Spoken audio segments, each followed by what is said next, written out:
I smoke and I know things.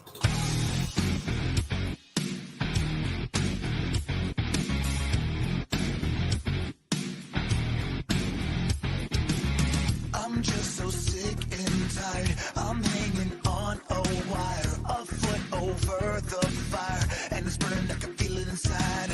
Done with the same cliche, done with the day after day. There's got to be a way. Now is the time to break the tie.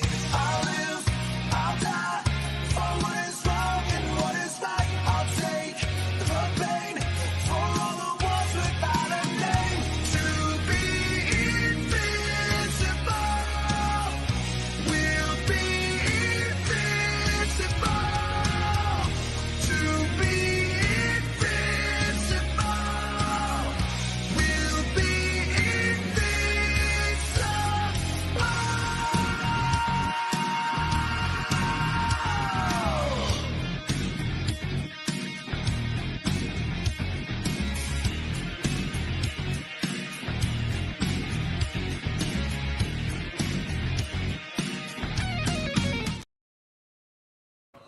We are back after a long hiatus. There are no more London games, but I don't give a shit. I'm playing the clip anyways. Start the cook. It's the geezer. Put cans in the freezer. And Robinson. And Robinson. Have a breezer. Okay. Okay. We don't do that. Why can't you do that? No. Get a couple of cans, put them in the freezer. Shirley and Lisa. Gonna have a pizza. Do you know Rita? You don't know Rita? We're gonna have a pizza. Oi, oi. Okay. Fantastic. Okay. Boom, I've got all the letters, Susie. Blood clot. Fantastic. So what I win, eh? Hell yeah. So we are back and we're getting right into things. The big question of the day from all, not just what I've seen on fantasyfootballadvice.network, shout out to them, not what I've just seen in the group chat for the Fantasy Football Advice Network, but also what I've just seen on Twitter in general and just across leagues everywhere is who the fuck are we starting for the Rams backfield? Because one of them should be a slam dunk. Do you want to see me dunk? Sure. Yeah? Okay. Are you guys ready? Am I- I'm okay. No, don't worry. Does that always happen? If I had to guess, I think the answer, unfortunately, is going to be nobody. From the reports that we've seen early in the day, it looks like it's going to be some kind of mix of Darrell Henderson and Royce Freeman ahead of Zach Evans, which doesn't make sense to me. I don't understand why they wouldn't just give the run to Zach Evans and, like, you know, shift to those other guys maybe if he's really struggling. But in terms of who am I playing, honestly, I don't know that you can play any of them. Quite frankly, I think it's safer to start Najee Harris and Jaylen Warren on the other side of the ball with even how gross that backfield has been. If I had to just take my guess, though, I'm probably just throwing out Zach Evans as like the young hotness and hoping that maybe he gets a couple good runs in. McVay sees that, kind of gives him a little bit more leeway. If he can end up with 15 touches, I think he's worth like bottom end, deep league flex appeal. But honestly, I'm fading this backfield as much as I can. Getting into some wide receiver stuff, Kendrick Bourne or KJ Osborne in a full PPR league. I feel like KJ Osborne seems like the logical choice, but I think I'm going with Kendrick Bourne. The Bourne identity, when he does show up, he shows up big, comes in, takes out a bunch of dudes, racks up the PPR points, and then leaves. So there's definitely the risk of him bottoming out. But I mean, KJ Osborne really hasn't been much better, and he lacks kind of that PPR volume play that you would be looking for. So for him, I feel like it's a touchdown or bust. Here we go. Half PPR, pick 2, DJ Moore, Michael Pittman, Tyler Lockett, Drake London, and Kareem Hunt. So that's interesting with Tyler Badgett starting today in place of the injured Justin Fields. I feel like a lot of people are scared of DJ Moore, and I'm a heavy DJ Moore owner, and I'm playing him still in probably 90% of the leagues that I have him. I think I have one league where I just have a dearth of wide receivers. Like I just got wide receivers falling out of my hair in that league. So I'm spoiled for choice.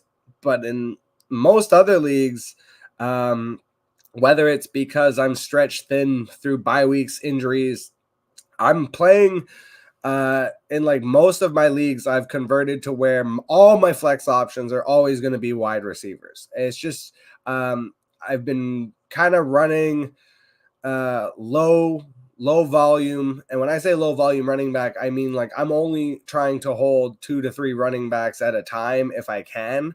There are some teams that have been hit so badly that I'm having to stash multiple running backs just to kind of see who's going to be viable and who I can drop. But for the most part, I've kind of, picked up the way of the 0 RB truthers. So for this, I'm actually going DJ Moore and Tyler Lockett. I can't ignore the matchup with Arizona for Lockett.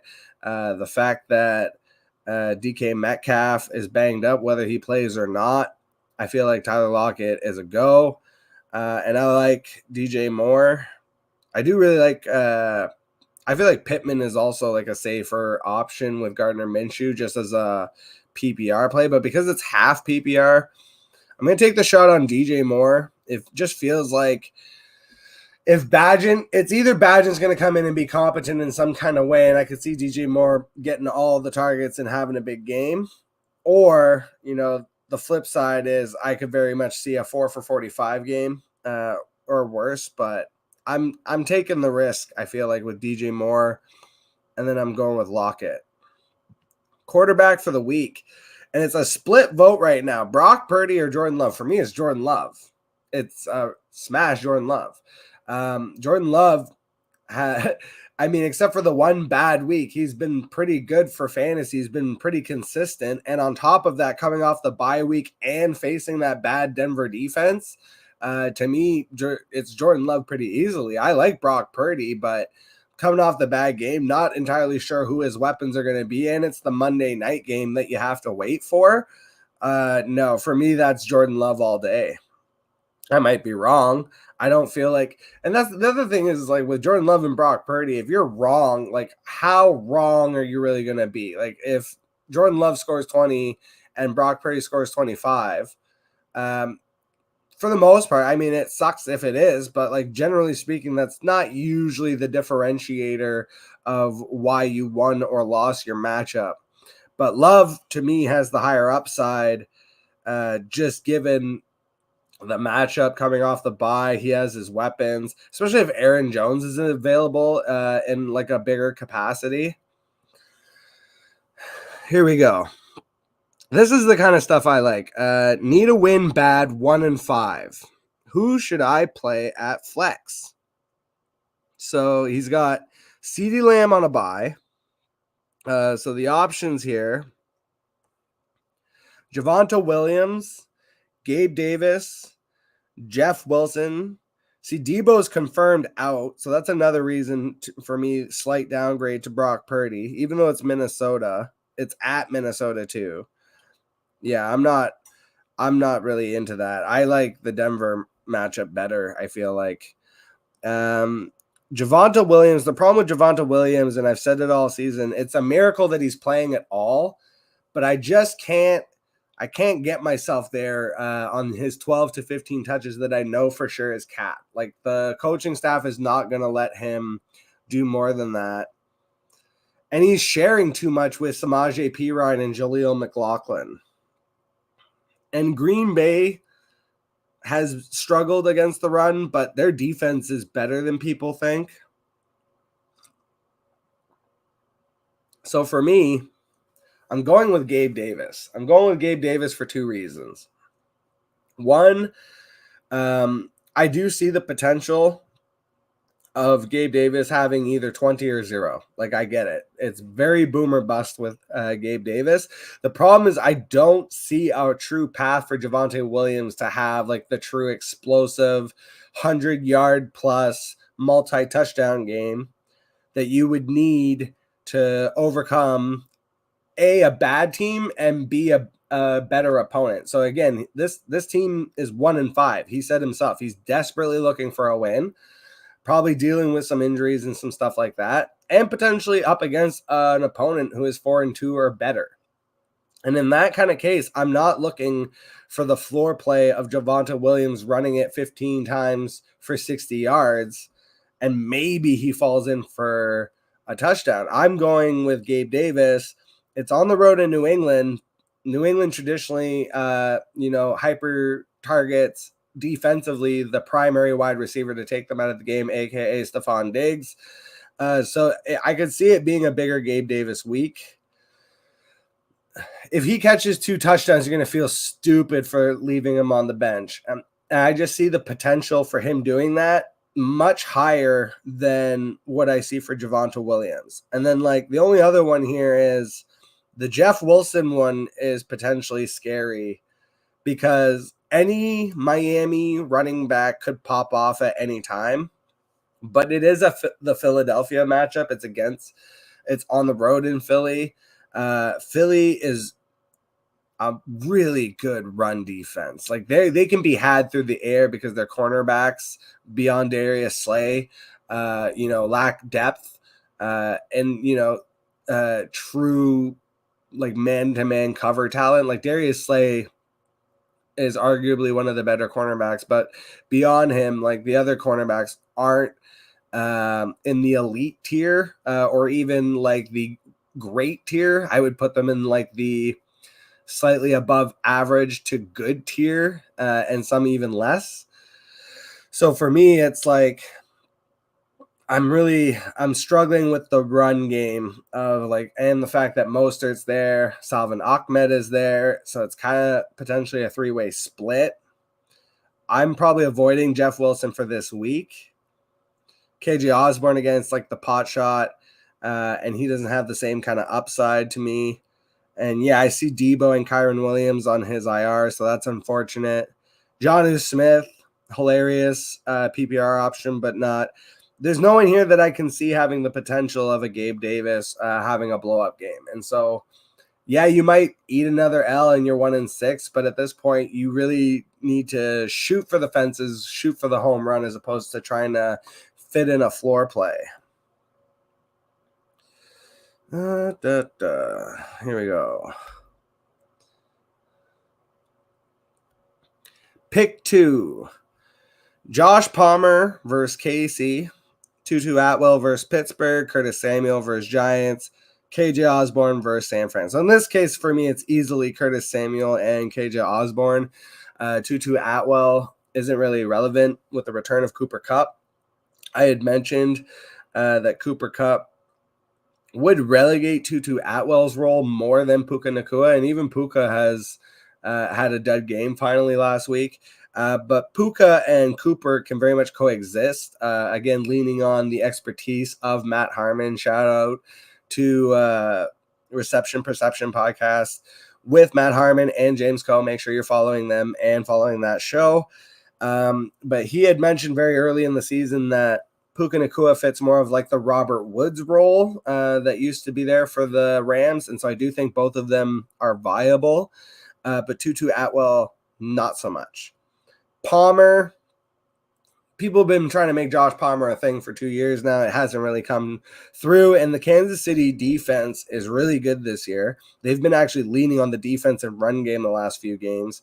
I think this could be a much lower scoring game than people want or hope for. So I'm avoiding Palmer. For me, it's easily Curtis Samuel, who's being hyper-utilized by the Commanders, and KJ Osborne. Just the lack of wide receivers for the Vikings. You hope that he catches the touchdown.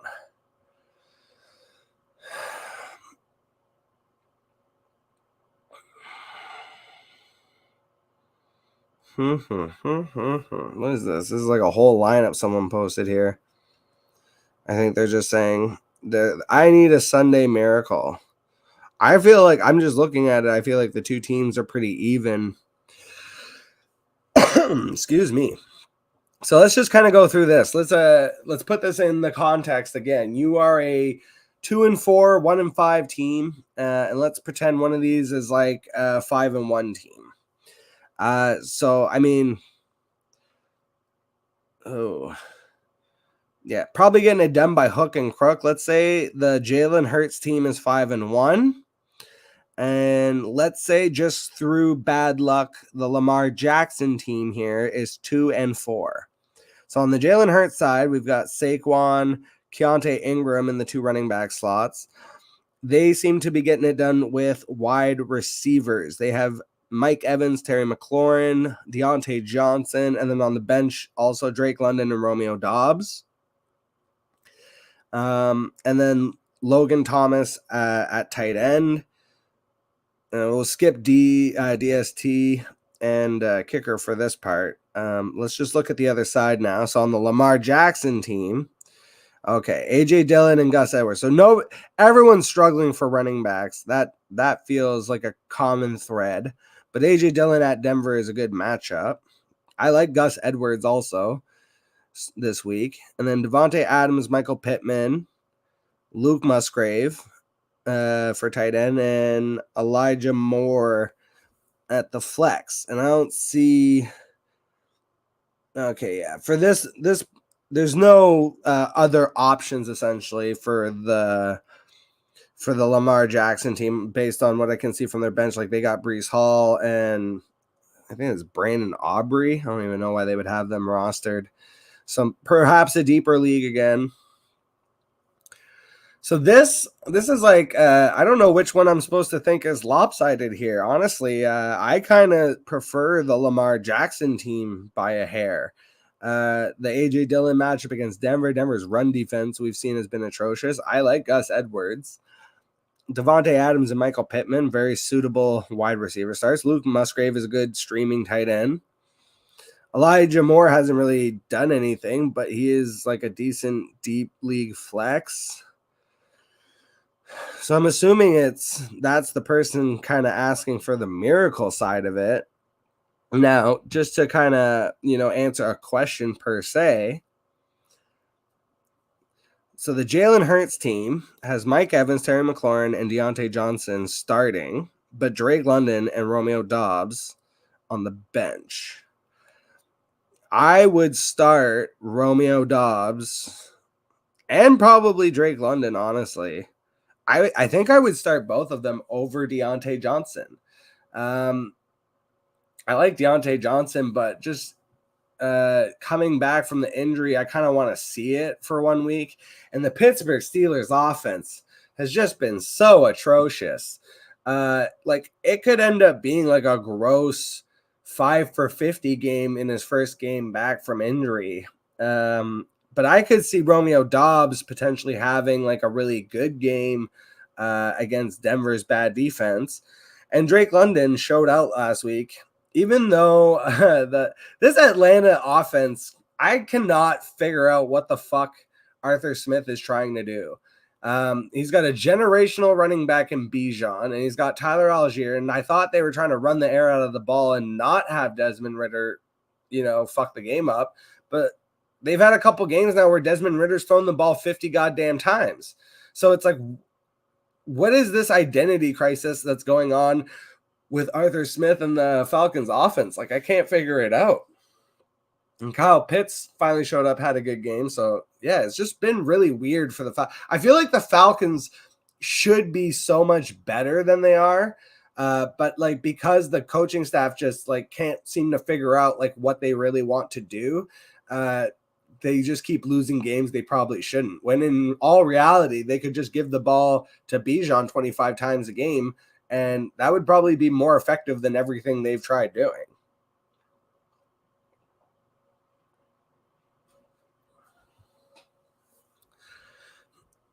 Oh, man.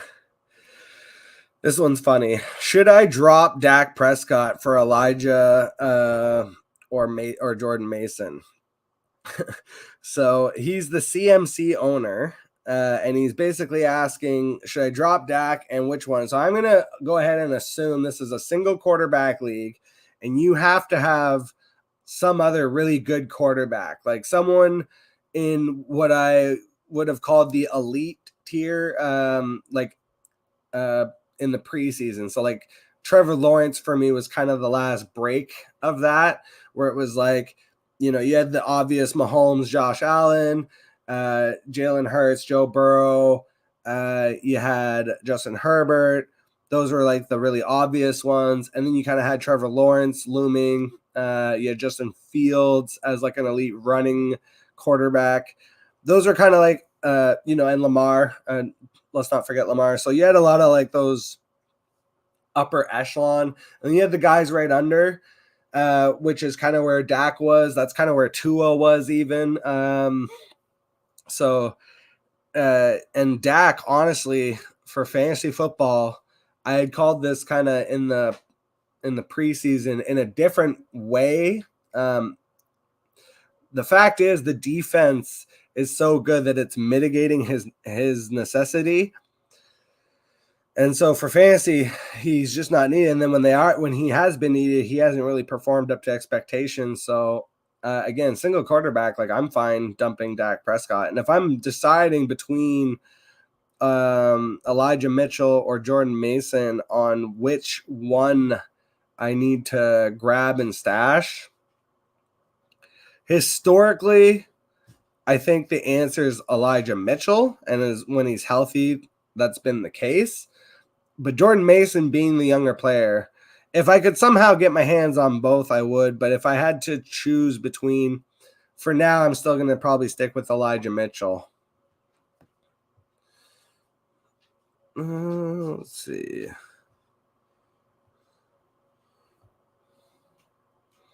Yeah, Deebo Samuel's going to miss at least 2 games. Christian McCaffrey's questionable. Man, the amount of injuries, actually. Let's just go through some injury shit. And then I'll see if I can come back and hit some of these quick hitter questions. Shout out to Dr. Jesse Morse, who's always got the great injury follow. And he's got it just perfectly on this little spreadsheet. So easy to see. So let's just kind of go through some of the really big ones. Justin Fields out. Jimmy Garoppolo out, which could affect Devontae Adams and Jacoby Myers and Michael Mayer. So might have to, consider fading probably Myers and Mayer. You can probably still throw Devontae out there. I think it should be Brian Hoyer instead of Aiden O'Connell this time. So potentially we'll see. The running backs, good Lord. Christian McCaffrey, obviously being the game time decision, but David Montgomery out. Kyron Williams out. Damian Harris found his way onto IR. He's out. Devon Achane out, still on short-term IR. James Conner is still on short-term IR. Khalil Herbert still on short-term IR. Craig Reynolds, surprisingly, even though toe hamstring, he should be in. Saquon is in. That's good. So that we get Saquon back from the ankle. Jahmyr Gibbs is in. I would be playing him. Tony Pollard, he's got the shoulder, but he's on bye, so that's fine. Roshan's still out with the concussion. Ronnie Rivers now on short-term IR as well for the Rams. That's why the Rams running back situation has kind of come into flux all of a sudden. Najee Harris, he is on the injury report. He's in. Aaron Jones also is in. So that's actually good news for Jordan Love especially. So I would definitely be streaming Jordan Love. Debo is out. Justin Jefferson still on short-term IR. He's out. Zay Jones is out. That game already passed anyways. Doesn't matter. Juju is out. Juju Smith-Schuster really hasn't done anything at all for the Patriots. So again, the Bourne identity, Kendrick Bourne could be in play, could be a deep streaming option. Visca Chenault. I mean, I don't think anyone's relying on Visca, but he is out. Deontay Johnson coming back in, so that's good. And then for tight end, Pat Freiermuth, that was the big one. He's out. And also Greg Dulcich, he's out. I didn't realize he was on short-term IR as well. So, yeah, there's tons of injuries. And with 6 teams on bye week, this honestly has turned into like an apocalyptic hellscape of a fantasy football week. So let's go back to the chat here, get through some of these quick hitter questions. Oof, this is a tough one. Lamar Jackson versus Detroit. Jordan Love versus Denver. I'm rolling with the talent. Even though I could end up being wrong, because I would love Jordan Love is like my favorite streamer this week. So if I'm wrong about this, I'll be totally fine. But I would still pick Lamar over Jordan Love if I had both of them. It would be really hard for me to bench Lamar.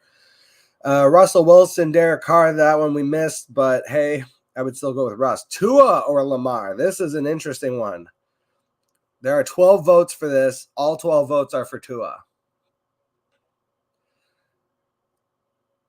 I'm going with Tua. The thing is, the only thing that would maybe give me a little cause for pause is if it was a 4-point standard pass league and like the rushing quarterbacks really are that juiced in that league, I might still consider Lamar, but for the most part, it's Tua.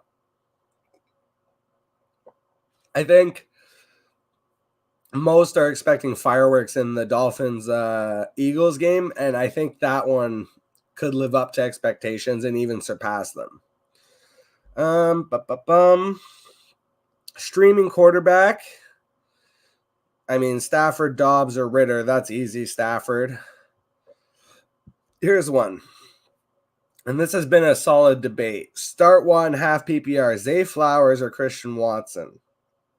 I am in the minority here of you should start Christian Watson, but only in the situation that I kind of described earlier, where you are having to essentially play for a ceiling. So again, you're a 2-4 team. You're kind of looking on the way outs. You're against a 4-2 or better team. So you're facing a really good lineup. In a half PPR, Zay Flowers feels like a floor play. And Christian Watson feels like the potential boom. Like that's like he could get nothing, but he could also go out there and catch 2 big touchdowns and have a monster week, especially against Denver. I really like Christian Watson in this matchup. So I'm taking, again, I'm shooting for the fences. Now, if I'm on the other side of it, though, if I'm the 4-2 or I'm the 5-1 team and I'm just looking for a safe floor play, Zay Flowers all day over Christian Watson. Because to me, I'm like, I know in my heart of hearts that Zay Flowers for sure should end up with 5 to 10 points. Maybe he gets more if he catches a touchdown or, has a positive game. But for the most part, I can count on those 5 to 10 points from Zay Flowers. With Christian Watson, I'm like, he's either going to get me like under 5 or over 15. And there's not really like that much of an in-between for the most part for Christian Watson. I mean, obviously it exists, but I'm betting on the fact of like, I'm trying to get that over 15 and I'm setting up my lineup for all home run shots. If again, I'm one of these teams that's like on the way outs.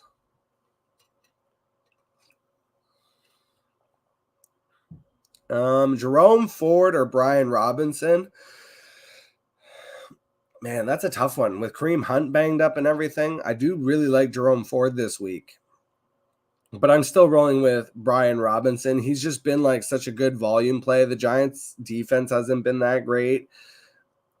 He feels a little bit safer, but again, if I'm swinging for the fences, that's probably I might go with Jerome Ford again, hoping for the multiple touchdown game. I think again, when you're kind of trying to figure out like, well, who should I start? Your record this week, it's finally at a point where that's really going to help you decide kind of what should your strategy be. Because if you're 2-4 and you're looking on the way out of the playoffs, you should be going for like, okay, I think I'm taking the shot on Jerome Ford because I see the potential for the multiple touchdown game versus a Brian Robinson, who is an excellent starting running back, but is more of a safe floor play.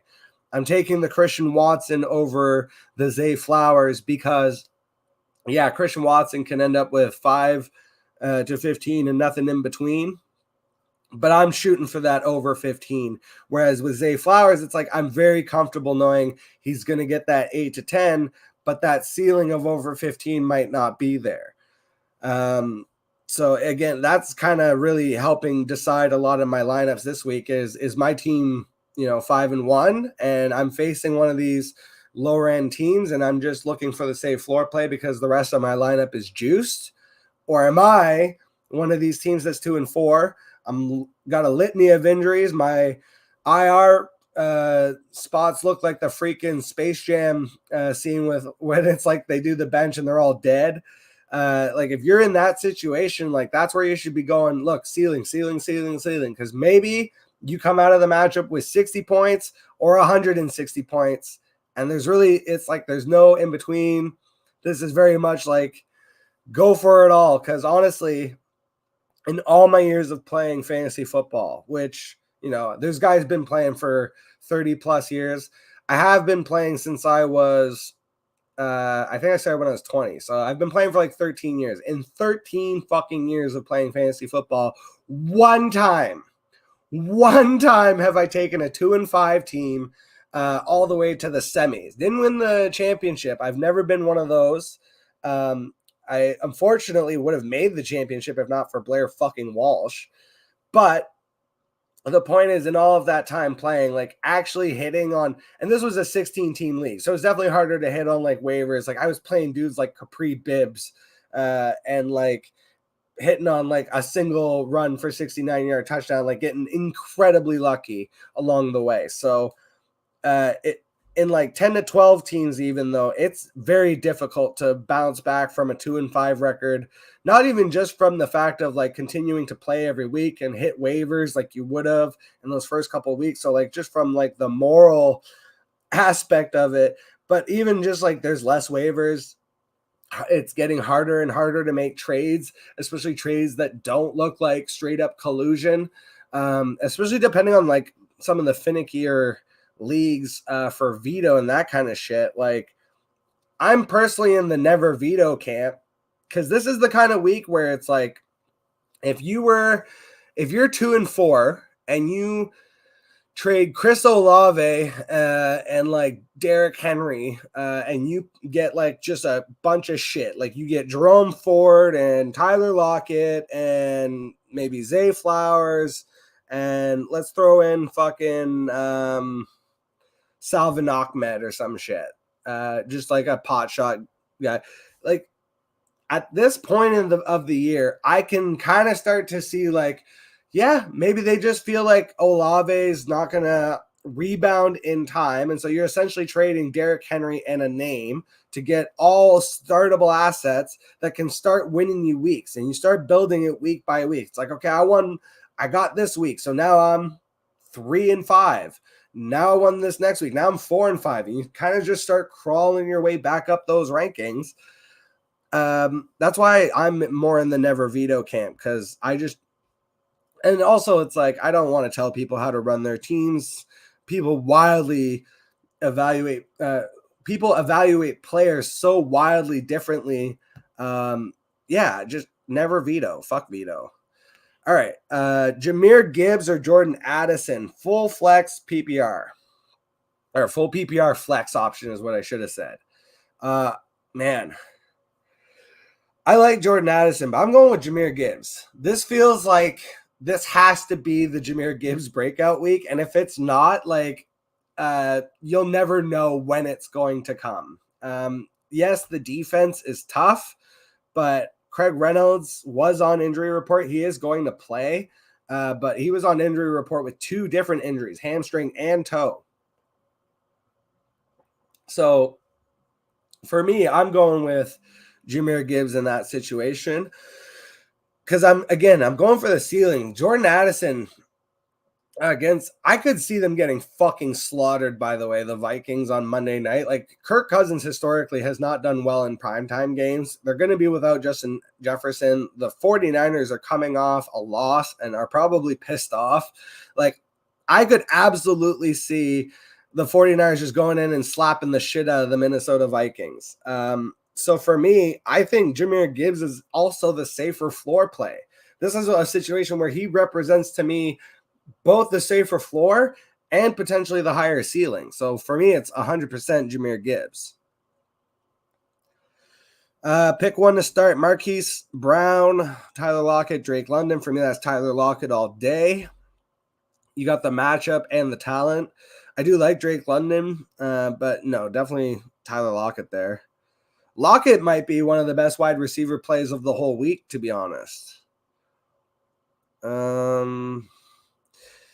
Yeah, the Jordan Love, Lamar Jackson debate has definitely come up a few times because Detroit defense has been so good and Jordan Love has Denver, but it does feel a little bit like a trap. I would start my studs. I would stick with Lamar. All right, let me jump out of the chat here. Let's actually jump over straight to the network itself and see what we can find for some questions.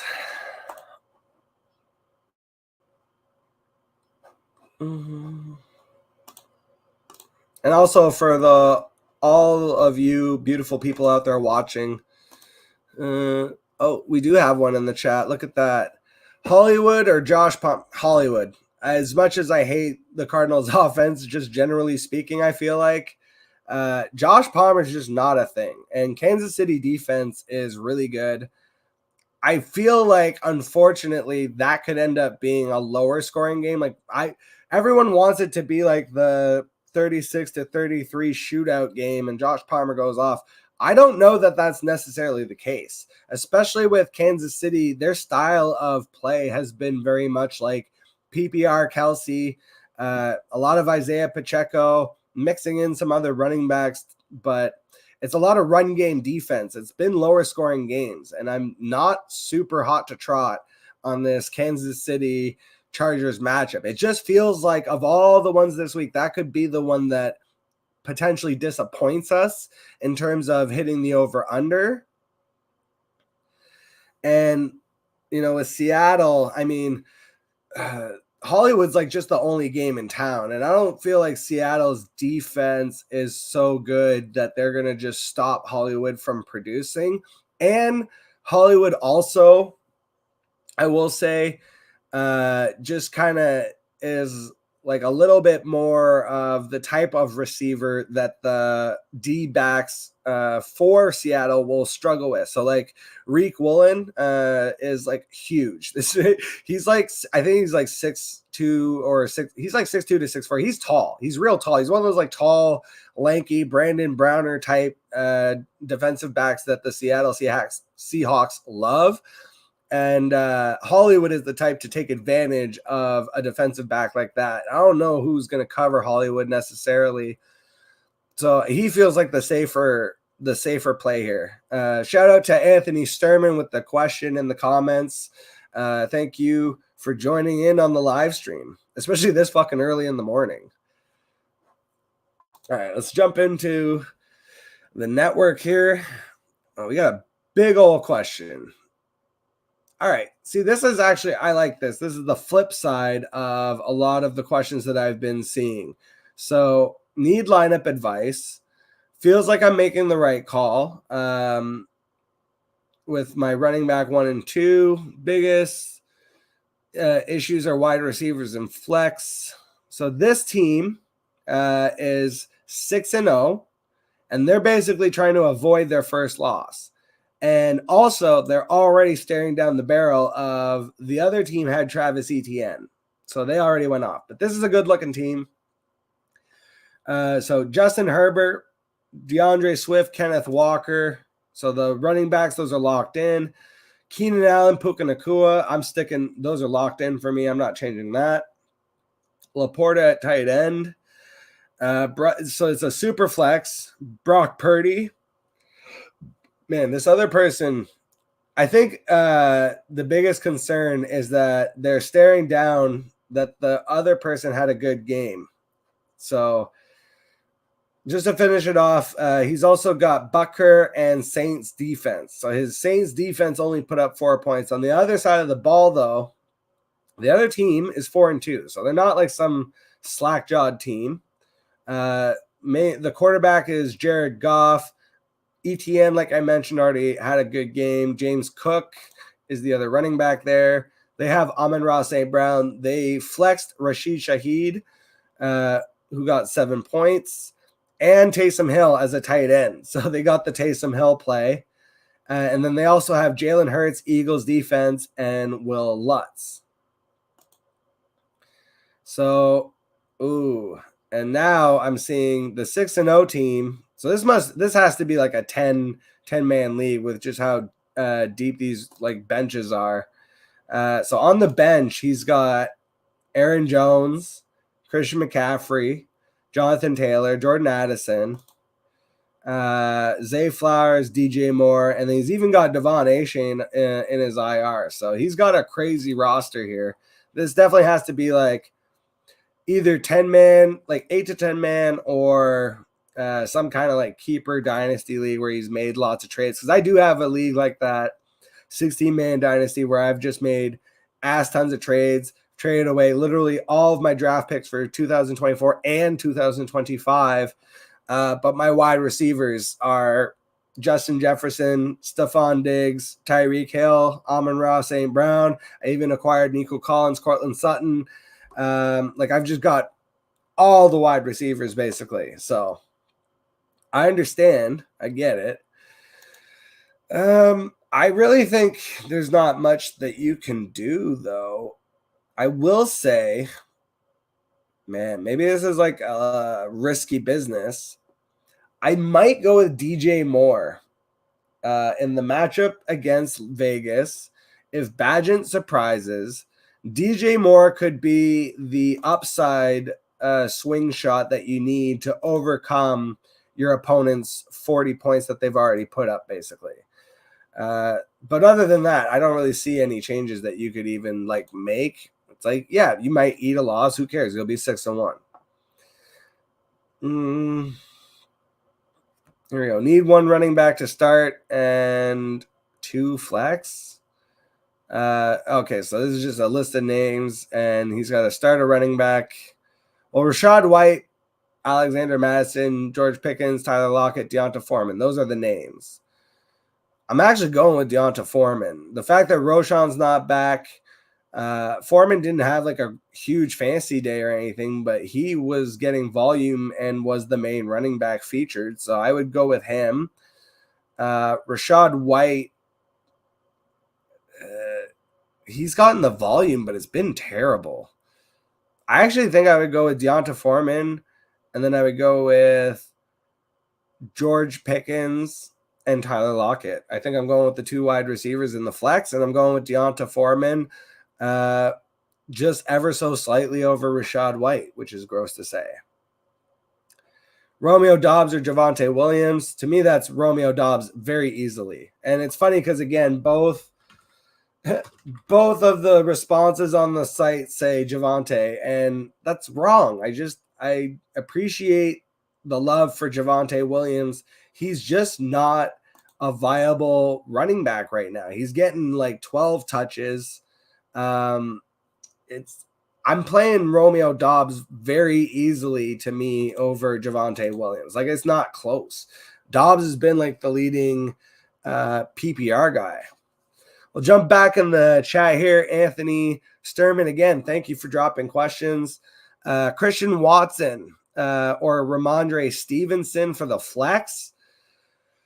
So, like, this is going back to what I've been saying the whole time. It depends on your team makeup. If you're looking for the ceiling play, so like let's just pretend you're the 6-0 guy here, and your opponent's already put up 46 points. I'm not going with Ramondre because Bellatrix for one, but also again, Christian Watson is like, I very much see it's like he's going to have 5 points or less, or he's going to have 15 points or more. That's very much like the chance that you're taking. And I feel like it's a little more likely against the Denver defense with the matchup. They're coming off the bye. Yeah, so for context, he comes in and says, I'm 1-5. So again, 1-5, I'm throwing out all my home run hitters. If they go out swinging and come out strike out, I don't give a shit. Like, if I'm 1-5, I'm not throwing in Ramondre Stevenson and praying to the fantasy football gods that Bill Belichick allows this man to get the work that he so unabashedly deserves. Like, it's ridiculous that Ramondre is not more involved. He is the best wide receiver they have on the fucking team. But the offense sucks. The quarterback sucks. The line sucks. Everything about this situation sucks. And I hate rooting for a floor. That's the other thing too. So yeah, it's like Christian Watson might get less than 5 points. He also might get more than 15. Whereas Ramondre, it's like you're praying that he's not splitting so much with Zeke, and you're like hoping to get that 10 to 15 points. The ceiling, unfortunately, has been removed, and it's not because of him. He's a talented player. He's, again, besides maybe Kendrick Bourne, you could argue, I think Ramondre Stevenson's probably the most talented receiver on the team, and they just don't use him effectively. Like, there was one game where he had like 6 for 60 in terms of like receptions. I thought that would be like a more sticky stat through the year, especially given the makeup of the team. It hasn't really worked out that way. So in a 1-5, if you flipped your record and told me 5-1, maybe, but with 1-5, I'm going with Christian Watson for the home run play. And then coming right back in, Zeke or Tyler Algier. Now we're getting gross with it. Now we're getting to the nasty boys. Damn. Falcons have Tampa Bay. Tampa Bay is still a good run defense. Same with New England, but or the Bills is what I meant. Sorry, because the New England's facing the Bills, but New England is at home. Actually, Bills' run defense itself hasn't been that great. I'm going with Zeke by not much. This is very much like I'm trying to decide who I think is going to fall into the end zone. And I think Zeke against the Bills might have a better chance.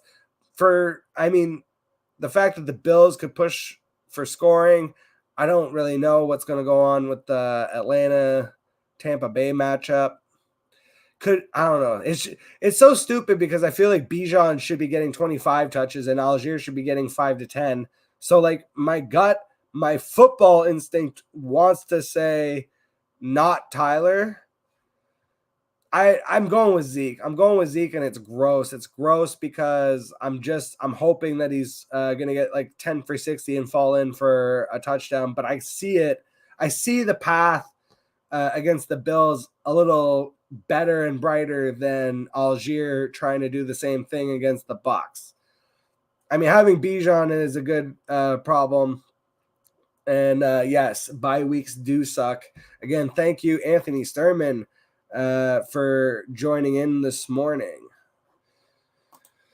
Let's see what we got here. All right, 2-4 in a 12-team head-to-head Superflex Keeper League. What can I do to get some better players and turn it around? So I actually had a whole segment on Monday Mayhem. I can actually go pull it up real fast because it's like right in front of me here. Of trade away targets and then trade for targets.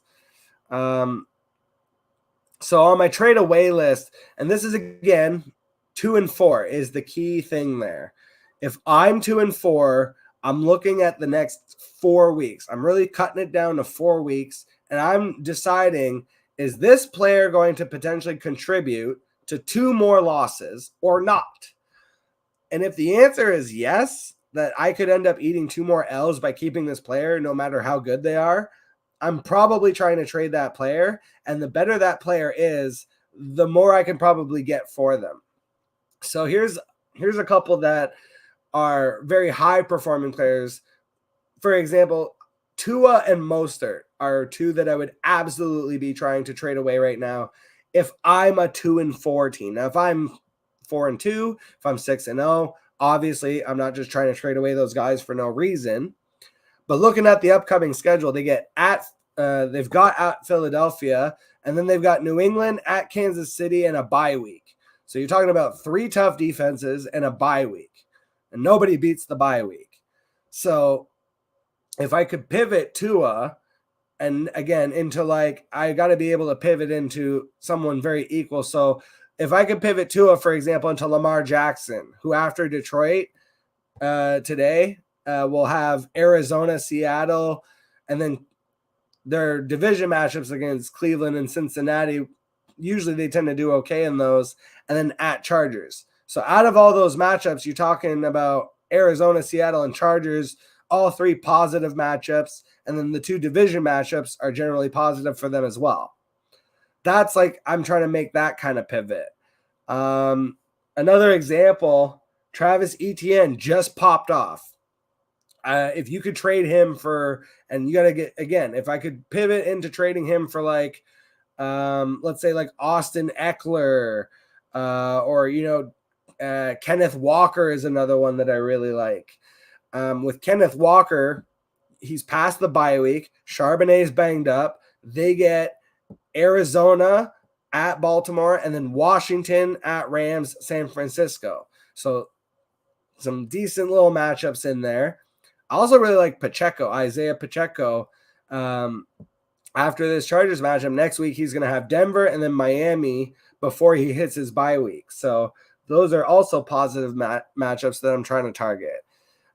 Jordan Love is another quarterback in general that I'm going to be trying to target, because after already the Denver matchup this week, and then you're looking at Minnesota Vikings, the Rams at Pittsburgh, and you can throw on Pittsburgh, and then home against the Chargers. So again, a lot of high juice, high octane matchups coming up for the Ravens. Have a decent schedule coming up. The Packers have a decent schedule coming up. The Titans, bro, King Henry only has 1 true bust game this whole year with the shitty schedule and terrible offense that they've been playing. If you can just kind of get, and he's the center of the offense, he's still kind of, trucking through, but from week 11 on, at Jacksonville, Carolina, Indianapolis, at Miami, Houston, Seattle, at Houston, that's like pure juice for a running back schedule, and especially Derrick Henry, who, in that division, it doesn't feel like the Titans are going to shut him down. Again, he's the center of the offense. The Jets, that's another one. I'm trying to get rid of Breece Hall and Garrett Wilson.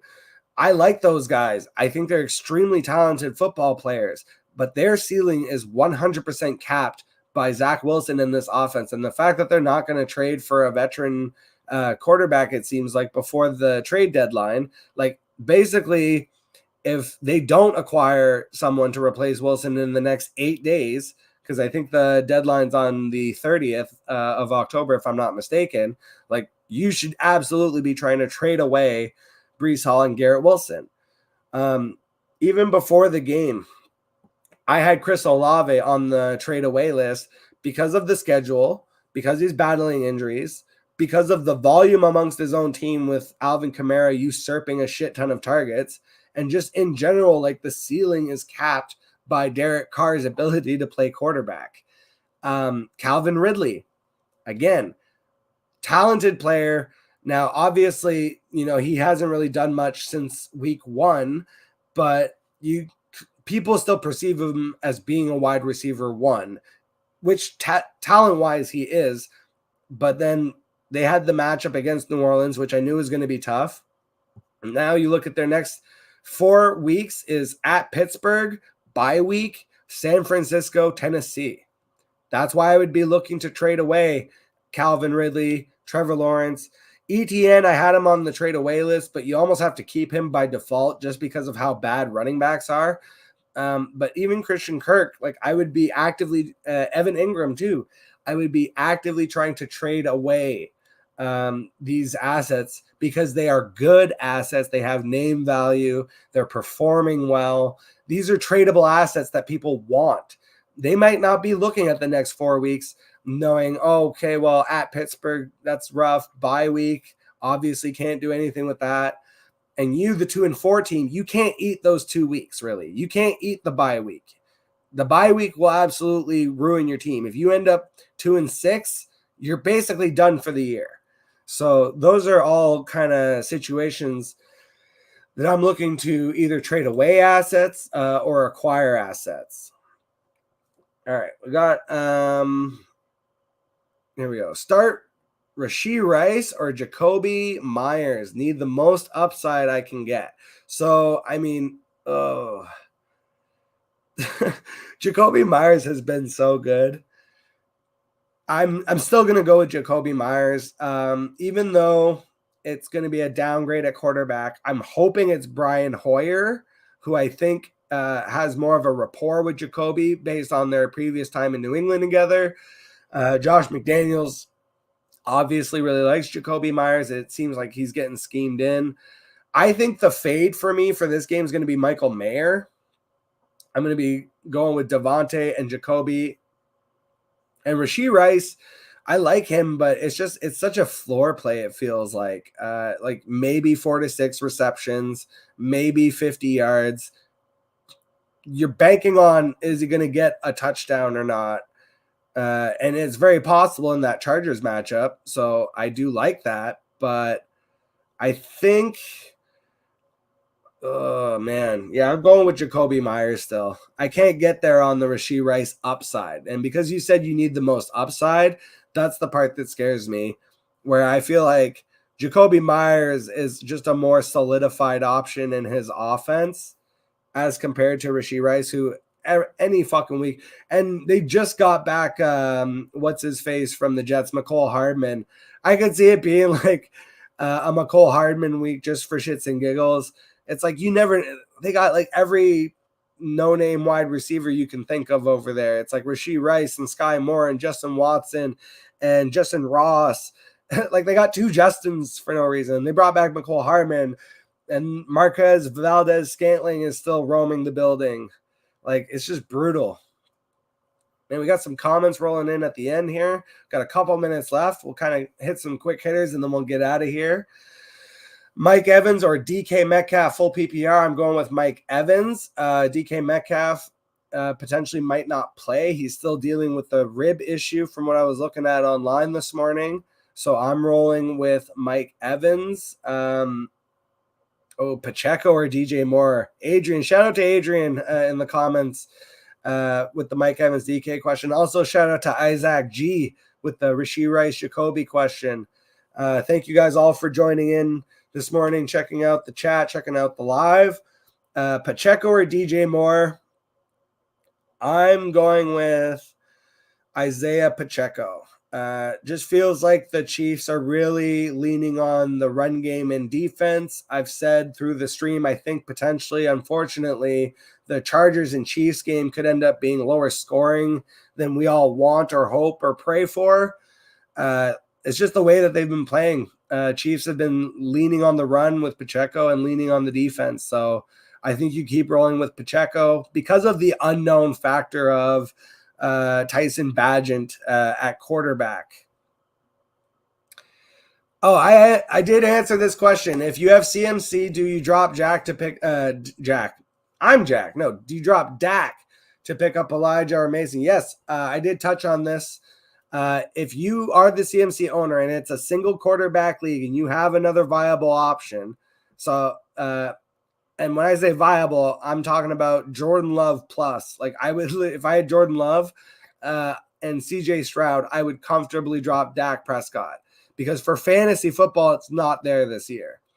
And I would prioritize Elijah Mitchell over Jordan Mason simply because of Kyle Shanahan's affinity for Elijah Mitchell.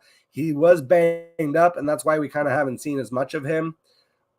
Jordan Mason, though, could end up being the one that ends up being like the true hold simply because of Elijah's injury history. But I'm still prioritizing Elijah Mitchell until further notice, basically because he's Shanahan's boy. Shout out Nathan H jumping in on the chat late. You know what? We got so many people jumping in late. I'm just going to run this probably another 5 minutes. Which 2 wide receiver should I start? Standard league. Ooh, standard in 2023. How avant-garde. All right. Standard choices are Zay Flowers, Rashee Rice, Jacoby Myers, Deontay Johnson, Christian Watson. This is great. I get my floor play and my ceiling play. I'm going with Zay Flowers and Christian Watson. I like Rashee Rice, but it's just too much of a floor play with all these fucking Chiefs wide receivers falling out of the sky. I like Jacoby Myers, but with the change at quarterback, potentially it could be Brian Hoyer. If they run out Aiden O'Connell, that's even worse, but I think it's going to be Hoyer. Slight downgrade there. Deontay Johnson, first week back from the injury. Fucking Pittsburgh Steelers offense is abysmal. Look, I'm a Steelers fan. That's my team. I just can't in good conscience get there. For me, I'm going with Zay Flowers, Christian Watson. Shout out to Nathan H. Adrian back in with Jalen Hurts or Tua. Earlier it was Lamar or Tua. I was debating Jalen Hurts or Tua. Again, this is dependent for me on, is it 6-point passing touchdown or is it like the traditional 4-point passing where it really heavily favors the running quarterback? In that case, I'm going with Jalen Hurts. But if it's like traditional passing, I'm going to go with Tua. Honestly, like either way, you're not hurting. That's very much like a win-win question of, I feel like you can play either one and you'll be fine. Marcos Valdez from Facebook. Holy shit. Shout out to you. Thank you. PPR, Ayuk, Puka, DJ Moore, Jonathan Taylor, Jahmyr Gibbs, Jerome Ford. Needs one running back, 1 wide receiver, and 1 flex. So I'm actually going to go with Jerome Ford for the running back, with Kareem Hunt potentially banged up. I think Ford is a safer option. Jonathan Taylor is still splitting it with Zach Moss. I want to see the full takeover before I trust him in my lineup. So I'm going with Jerome Ford for the running back. I'm going with Ayuk for the wide receiver. And the flex is the scary one. Man, Puka Nacua has been so fucking good, and our defense is so bad against pass. I want to say Puka, but I feel like the actual answer is Jahmyr Gibbs. This feels like the Jahmyr Gibbs breakout week or bust. Like if it doesn't happen, I know it's a good defense. I get it. If they don't use him in like, if basically what it is if I see Jahmyr Gibbs being utilized in the same way as Tony Pollard in Dallas right now, which is something I had lamented in the offseason and preseason. I thought Pollard was going to be like a full bust because of what we've seen with Mike McCarthy in this stupid inside zone offense where he insists on running his running back right up the center's ass, which it's a joke that I make, but basically you have the center, A gap, B gap, C gap. Outside zone is what all fucking running backs need. Literally, like you can look at the numbers, almost like 90% of running backs succeed better in outside zone versus inside zone. There's a handful of like Najee Harris types that actually require inside zone, which is why watching the Steelers offense is frustrating for the opposite reason, because they insist on running everything out of fucking shotgun. But with the Dallas offense, they're just running everything right up the middle. And if Detroit does the same thing with Jahmyr Gibbs, who is clearly like an electric outside asset who you want to get into space, like if they're just going to run him in the A gap 20 times a game, I'm pretty much done with Jahmyr Gibbs like as a fantasy asset for this year in redraft. But I think I'm taking the risk that this is the breakout game with everything going on with the team and just like with running backs across the league. So final answer here, scary, leaving Puka and DJ Moore on the bench. This must be like a shallower league, but yeah, I think I'm going with Jahmyr Gibbs, Jerome Ford, and Brandon Ayuk. And then we got another question here from Anthony Sturman. I think I'll wrap it up here with this one. Pickens, Watson, Flowers, DJ Moore, pick 3. I don't even care what the format is. I'm going with I'm gonna go Watson, Flowers, DJ Moore here. I just fuck it. It's so weird, like hating on my own team, but for the last couple of years, the Steelers' offense has just been a fucking chore to watch, and I just don't recommend it from a real life football perspective or from a fantasy football perspective. It's like I know Freiermuth's out and Pickens is like the main receiver, but yeah, Flowers again. I'm looking at the floor. The PPR floor, and then Watson, DJ Moore are my pot shots. And again, I'm assuming that this is like a team that is needing a win badly. If you are, 5-1 or 4-2, and you're just looking for a floor play, then I would actually go Pickens, Watson, Flowers. DJ Moore would be the one that sits for me, simply because I have no idea what Tyson Bagent represents as a quarterback. That's it for me, man. Very active on the Sunday live stream this morning. I super appreciate every single person that joined in, whether you asked a question or not. Thank you so much just for jumping in and supporting the live stream. I love doing them early in the morning like this. I think I'm going to keep that going, just like breaking the fourth wall here for me. I'm more of a morning guy. I wake up pretty early. Like I slept in today and I woke up at 7 a.m. Eastern. So very comfortable doing these in the morning. I think I'm going to stick with the 8:30 runtime, and it gives me the chance of running a bit longer if I need to, and also going and checking out other people's live streams that I like to check in on. I'll give you a couple. Caleb Niemi is one. I always like to check out his stuff. Fantasy Football Hustler. Get those tokes in. Love to go check on those guys. James Coe, that's my guy.